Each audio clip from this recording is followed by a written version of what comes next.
Olá, aluno! Beleza pura? Sou o professor Léo Matos, professor de informática aqui do Estúdio Aulas, cursos online e também do Espaço Campus, cursos presenciais em Brasília. E como combinado, eu venho trazer algumas informações relevantes a respeito de um tópico novo no edital de professor, tanto da parte de educação básica, quanto também o professor na parte de atividades. Vamos lá? Vamos dar uma olhadinha. Olha a surpresa que veio no edital, gente. Já até deixei grifado aqui para vocês, ó, já deixei destacado, ó.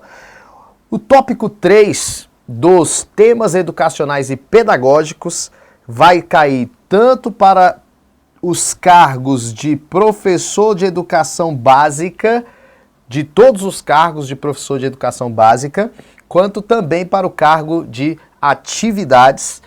Esse tópico novo chamado de Tecnologia da Informação e Comunicação na Educação e Educação à Distância. Eu creio que educação à distância seja um tema um pouco mais tranquilo do que tecnologias da informação e comunicação na educação. Os questionamentos que rondam aí nos grupos, né, do WhatsApp, nos Facebooks e até mesmo todos os alunos aí comentando é se realmente esse tópico é informática mesmo, aquela informática para concurso, que a gente tem que estudar o Windows, que tem que estudar Linux. Eu falo para vocês o seguinte, fiquem tranquilos, não tem que estudar toda aquela informática para concursos, tá, gente? Então quem estiver falando para você que você tem que estudar toda aquela parte de informática para concurso, essa pessoa está equivocada. Como é que eu sei o que vai cair nessa prova? Eu analisei alguns editais do CESP, da parte de educação, e olhei o que ele quer dizer com essa parte do edital. E agora eu já sei o que vai cair na sua prova, vou te recomendar algumas informações importantes, mas você vai acompanhar o nosso canal do YouTube do Estúdio Aulas, sempre eu vou estar dando uma dica a respeito desse conteúdo, tá? E também nos nossos cursos presenciais. Eu vou estar exclusivamente no Espaço Campus, tá?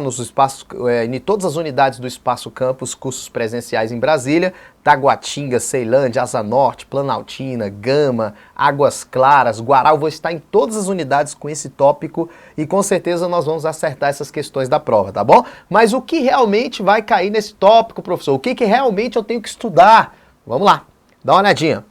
Gente, a parte de educação à distância, tranquilo, né, gente? Vocês vão estudar aquelas ferramentas de educação à distância e toda a teoria relacionada à educação à distância. Seria o Moodle, né, ferramenta de educação à distância, várias outras ferramentas. Essa parte eu não venho comentar muito hoje, tá?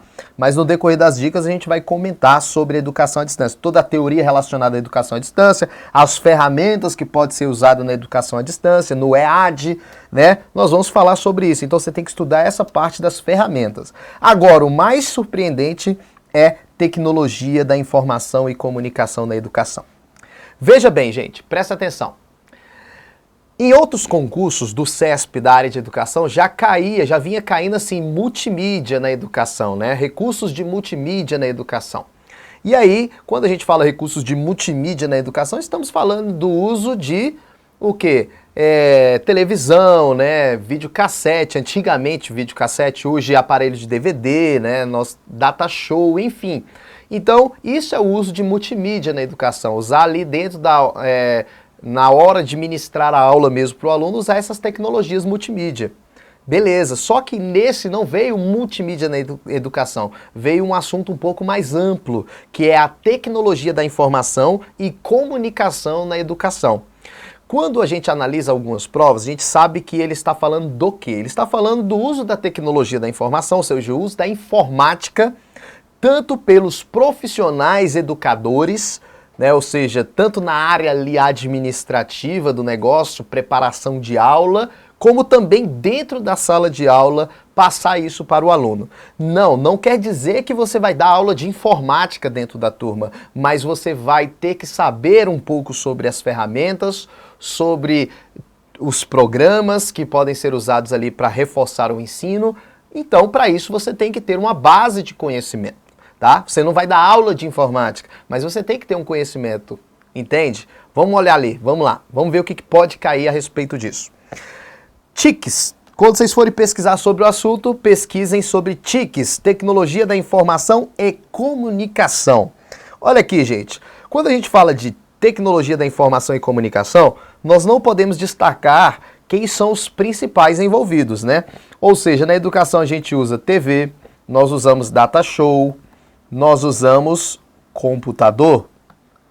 Lógico que a educação no Brasil ainda, né, pelo menos a educação pública, ainda não tem tanta base para que a gente possa usar todos esses mecanismos aqui, todas essas ferramentas. Mas já exige de você, até mesmo nessa prova da educação, que você tenha conhecimento nessa parte de tecnologia da informação aplicada à educação. Então nós estamos falando do uso de TV, do uso do computador, né, a computação em si, a informática em si e o uso do data show. São peças fundamentais quando você vai estudar essa matéria. Quando a gente for estudar essa matéria, nós temos que também falar sobre os tipos de programas que existem, né, que a gente pode usar para auxiliar na educação, no ensino, né, das pessoas ali que estão na sala de aula. Nós temos que saber quais são os programas e quais são as suas classificações, ou seja, a gente tem que saber o que é um aplicativo, quais aplicativos a gente pode usar para digitar um texto, para editar uma planilha eletrônica, para criar um documento, um blog, né? Quais são os aplicativos para desenvolvimento de blog, né? O que é um blog em si? Nós temos que saber o que é um sistema operacional, qual é a função dele, por que o computador tem que ter um sistema operacional. Nós vamos falar um pouco sobre softwares livres, softwares proprietários, diferenciar esses itens. Então a gente tem que saber quais são os programas usados e as suas classificações. Nós vamos aprender todas essas ferramentas. Nós vamos falar também um pouco sobre o Microsoft Word, editor de texto, o Excel, planilha eletrônica, o PowerPoint, que é muito usado na escola por causa das apresentações de slides e apresentações multimídias, e o Outlook, que vai ser uma ferramenta muito usada quando você for trabalhar com blogs, fóruns de dúvidas, né, para enviar e receber e-mail, para criar agenda de tarefas da escola, agenda de compromisso, agenda de eventos. Então, são programas indispensáveis aí. Lógico que você não vai estudar tudo sobre esses programas, mas aquilo que realmente você vai usar ali na área de educação. Nós temos que também saber usar os navegadores de internet, né, principalmente os dois navegadores mais usados, que é o Internet Explorer e o Google Chrome. Avistei muitas questões falando dos navegadores, né, falando de blogs, de páginas da internet, qual é o formato de uma página, se você for publicar alguma informação no blog, qual é o formato do arquivo, qual o formato de arquivo que tu não pode anexar, para a segurança o que você tem que fazer, coisas que realmente um professor, quando for, por exemplo, desenvolver os conteúdos que vão ser utilizados em sala, tem que saber, né? Então isso tudo nós vamos estudar sobre os navegadores de internet, os programas que vocês usam para visitar páginas. Vamos voltar lá. Nós vamos também estudar um pouco sobre as ferramentas de pesquisa, o Google, que naturalmente é o cobrado, né? Como fazer uma pesquisa na internet, como pesquisar conteúdos acadêmicos, quais são os critérios para melhorar um resultado de uma busca. Nós vamos falar sobre isso também, usando a ferramenta Google, tá bom? E outras coisas também que vocês vão ter que saber relacionada à tecnologia da informação. Qual é o cabo que eu conecto no data show? Que entrada é aquela? Quais são os dispositivos que para armazenar um trabalho, um documento, um slide, eu posso armazenar no pendrive? Por que o pendrive é melhor do que o antigo disquete, né? Então, o que o CD, quais são os tipos de CD, quais são as mídias que têm mais capacidade de armazenamento? Então, tudo isso é importante para a sua prova, beleza? Então, nós não vamos ter que estudar toda aquela informática para concurso, por exemplo, que vai cair para técnico administrativo, não vai ter que estudar, o mesmo para secretário escolar, técnico administrativo e secretário escolar, informática caiu como parte específica do edital, esse sim tem que se preocupar. Vocês não, vocês têm que saber isso que eu falei, não são questões simples, também são questões da tua parte específica, então recomendo que estude muito bem isso, beleza? Então, gente, conte com a gente, Fiquem tranquilos, nós vamos estar aqui com vocês no Estúdio Aulas, cursos online e também no Espaço Campus, cursos presenciais. Acesse o site do Espaço Campus que nós já estamos com várias turmas confirmadas. Os melhores vão estar no Espaço Campus com certeza. E os mais aprovados, na verdade os mais aprovados não, a maior quantidade de aprovados vão estar conosco, se Deus quiser. Abraço e até a próxima!